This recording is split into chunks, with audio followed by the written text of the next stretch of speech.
Investing in commercial property is not solely the domain of the wealthy. There are a number of ways in which the mum and dad investor can gain exposure to this asset class. I'm here to discuss this issue further with Scott Newton, CEO of Knight Frank Tasmania. Thanks for joining me, Scott. You're welcome, Charles. So Scott, apart from getting exposure through the listed property trust, what other options does a mum and dad investor have? Well, the small investor can invest directly if they're confident in doing so. If not, alternatively, they can join forces with like-minded friends or family members and syndicate larger acquisitions. So what is property syndication? Property syndication is a group of like-minded investors who are pooling their expertise and their equity to collectively invest in a single asset. What are the main sectors within the commercial property market? The traditional sectors are commercial, or often also known as the office sector, retail and industrial. Retail yields are traditionally lower than office yields, which are also lower than industrial yields, which are traditionally a higher risk investment.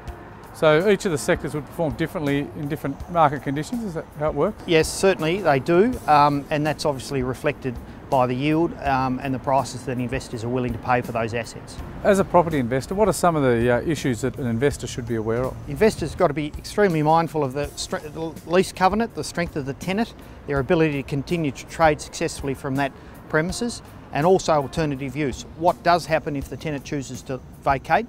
How easy is it to re-let that premises? Also important for the investors, Charles, to have a look at the lease structure as to who's responsible for the outgoings, and also clearly look at the building fabric in terms of ongoing maintenance obligations. What are the most common mistakes investors make? I think investors certainly can become complacent with tenants and not work closely with their tenant, particularly during difficult times. Is commercial property more complex and risky than residential property?